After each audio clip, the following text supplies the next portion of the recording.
Hey all, welcome to Homeschool, and this is our 11th part on a chapter Light, Reflection and Refraction.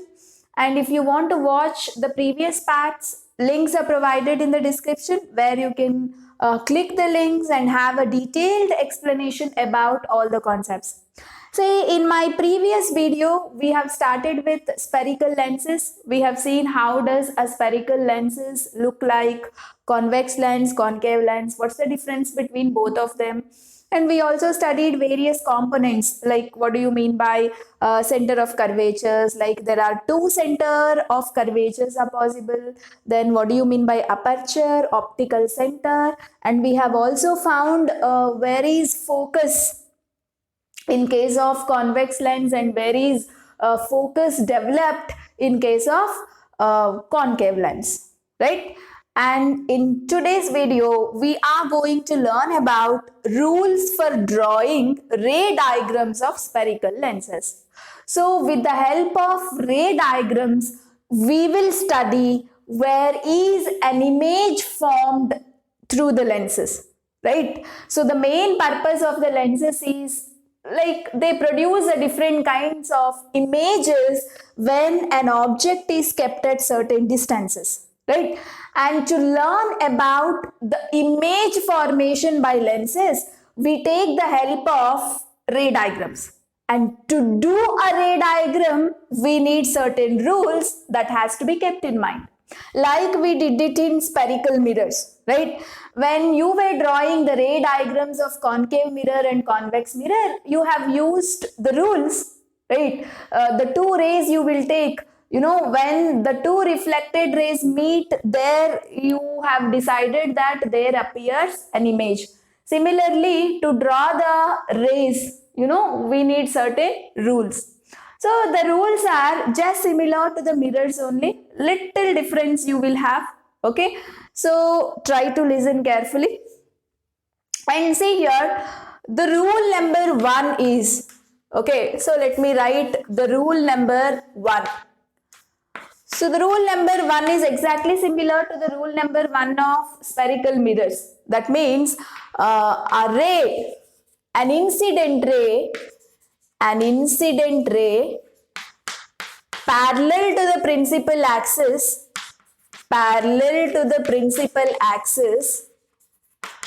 always passes through focus. Right? So this was the first rule in case of mirror also, but there it was a reflection, right? So incident ray comes and hits the mirror,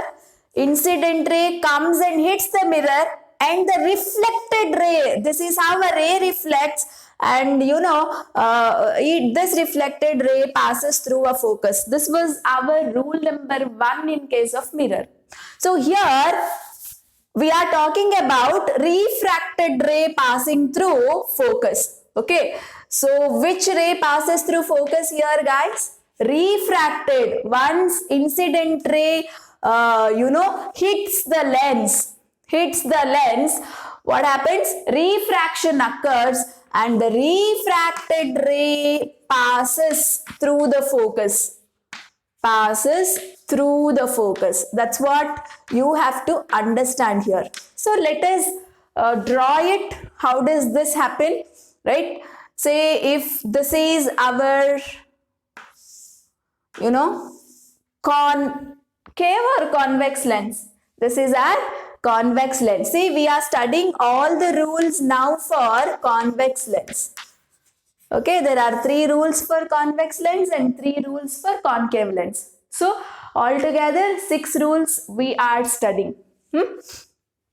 And this is our optical center O, right? And this is our C1, this is our C2, this is our F1, and this is our F2, isn't it? 2 focus points you will have, 2 center of curvatures you will have. Just revise my previous video, you will understand why 2 focus points and why 2 center of curvatures, right? Fine. And instead of writing C1 here, can I write it as 2F1? Definitely. right? See, distance between C1 and O is exactly double to the distance between O and F1. This distance is what? Focal length. So this distance is exactly half of this distance. So that means this distance is double to this distance. If this is F1, this I can call it as 2F1. Similarly, instead of C2, I can give a term 2F2, right? Instead of C1, I can call with the term 2F1.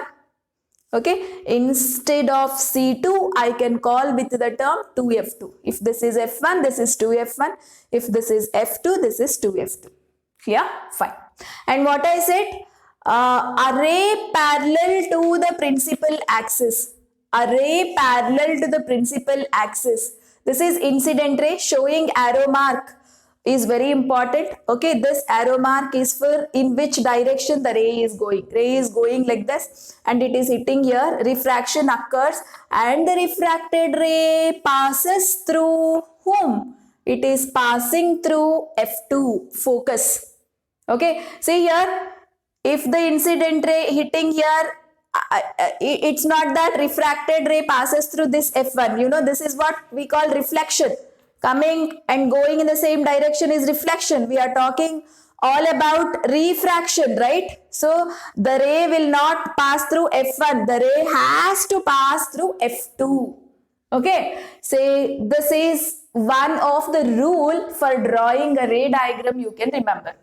Anytime when you draw a incident ray parallel to the principal axis, always pass that, the refracted ray always passes through F2, that is focus, principal focus. Okay, so this is what our rule number 1 says. And coming to the rule number 2, it is exactly opposite, guys. Opposite in the sense, what? This is our optical center, principal axis, this is F1 and this is 2F1, right? This is F2, second focus, and this is second center of curvature, 2F2, right? And what I just said now, an incident ray, this side incident ray is coming, this side refraction is happening here. Normally that's how we consider. And you know, if an incident ray is passing through a focus, right, this is our incident ray, and you know, this is how refraction occurs. You see the direction of refracted ray is parallel to the principal axis, right? So this side the incident ray is passed through the focus, refraction means it won't go, this is the original path, but refraction occurs, that is bending of light occurs. This is how it bends, it goes in a direction parallel to the principal axis. Okay, so this is the second rule. So what I can write here for the rule number 2, if an incident ray passes through a focus, okay, then refracted ray is parallel to the principal axis.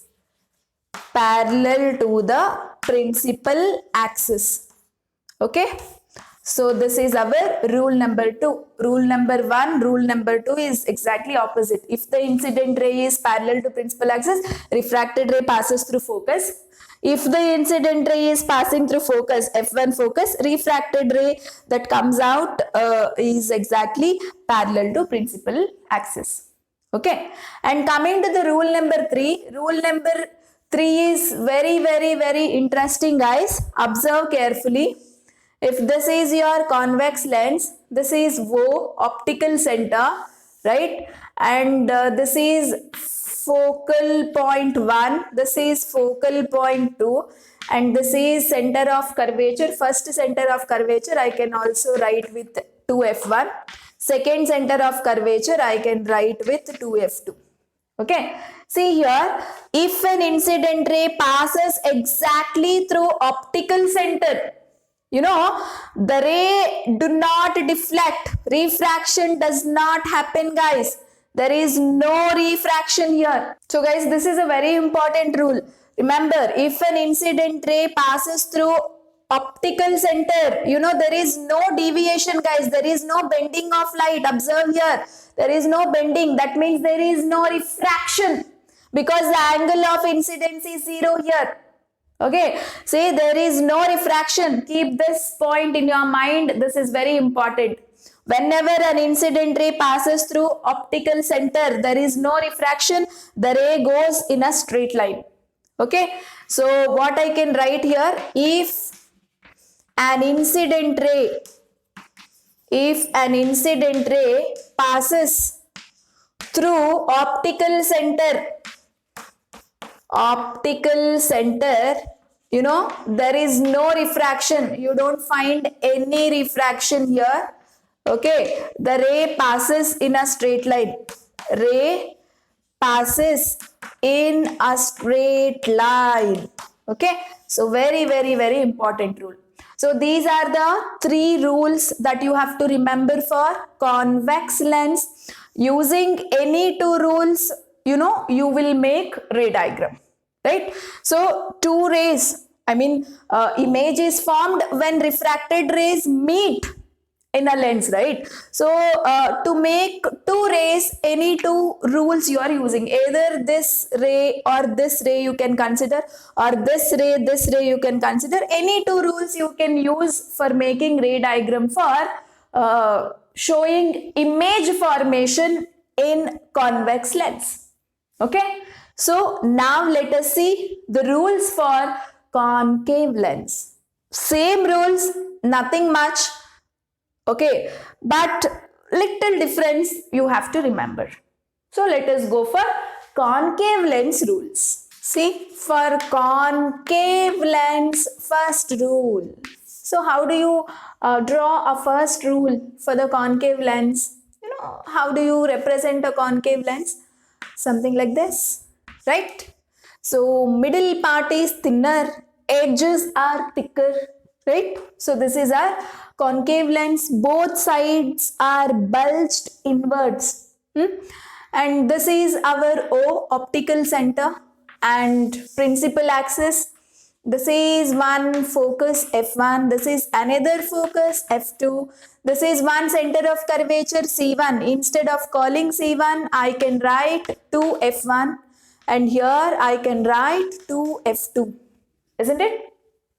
Fine. And now here, see, if a ray parallel to the principal axis, this is the incident ray parallel to the principal axis. How does the refraction occurs here?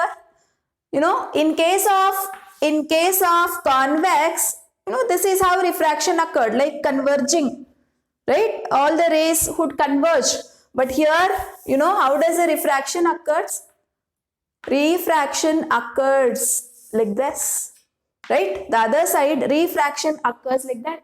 If a ray parallel to the principal axis is not meeting at focus on the other side, this side beam of light is coming, incident ray is coming and hitting, refraction is happening, but the refracted ray is not passing through focus on this side, right? But if you imagine, if you project this line, this is our refracted ray, right? If I project in the sense, if I imagine, if I extend this line backside, okay, the refracted ray is here. Okay, this side, if I extend a line, it appears that it has passed focus. That is, F1 is also focus point only, no, but the other side, right? So this is how my refracted ray appears to pass through focus, but not this focus. It won't pass this focus. It will pass the focus of other side. It will pass the focus point that is there in the side of incident ray direction. Yes or no? Okay, so that's why what I can write here, an incident ray parallel to the principal axis, incident ray parallel to the principal axis, what happens? The refracted ray, in that case, the refracted ray appears I have used the word appears, guys. Appears to pass through. Appears to pass through focus. Which focus?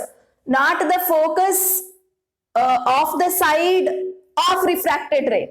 The focus of opposite side where refraction took place. Okay, refracted ray is this side. But if I extend this refracted ray on the other side, it appears, it's an imaginary focus, guys. It's an imaginary line that is like it has passed this focus point. That's why I have used the word appears to pass through the focus. Okay, we have imagined, we have extended that line. When we extend, it looks as though it passed through the focus. Okay, so this is how the first rule that you have to remember for concave lens. Okay, so whenever an incident ray parallel to the principal axis hit the lens, diffraction took place. Okay, the refracted ray appears to pass through the focus point. Which focus point? Focus point of the other side, first side. Okay, fine. And coming to rule number 2. Observe rule number 2 carefully here. If an incident ray appears to pass through principal focus,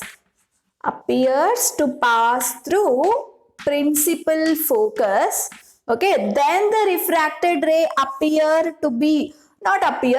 then the refracted ray is actually parallel to the principal axis.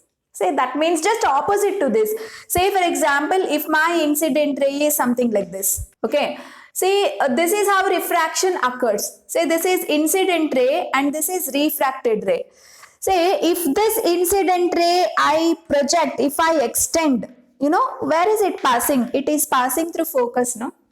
Say actually the incident ray appears to pass through focus. Such an incident ray when strikes on concave lens, the refracted ray's direction is just parallel to the principal axis. Okay, so this is what our rule number 2. Understood, no? If the incident ray appears to pass through focus, then its refracted ray is parallel to the principal axis. That's it, right? And rule number 3 is exactly similar to rule number 3 of convex lens. Okay, so how do you show that?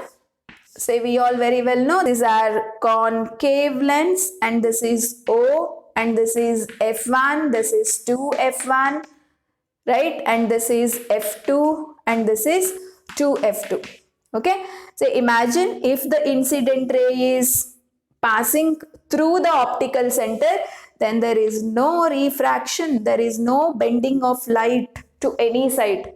Okay, so this is rule number 3, just similar to rule number 3 of convex lens. Clear? So these are the 3 rules that you have to remember for concave lens. Any 2 rules you will be using for drawing ray diagrams, that is to show image formation by concave lens. Okay, so in my next concept, using these rules, we will see how to draw the ray diagrams, like how to show the image formation in case of convex lens and concave lens. Okay, so students, one kind suggestion is try to revise the ray diagrams of the mirrors, concave mirror and convex mirror, before we go for ray diagrams of lenses. Okay, because that will help you a lot. We can compare and study because the concept is almost more or less similar. There, the ray diagrams of concave mirror is exactly similar to convex lens of this category. Okay, ray diagrams of convex mirror is similar to concave lens of this category. So if you know the ray diagrams of mirrors, and this is nothing, you can just finish off the whole concept very, very easily, quickly. Yeah, so better revise the ray diagrams of mirrors and then get prepared for my next video. Till then, revise carefully and do subscribe our channel to learn the concepts in an easiest way and in a detailed way. Thank you so much.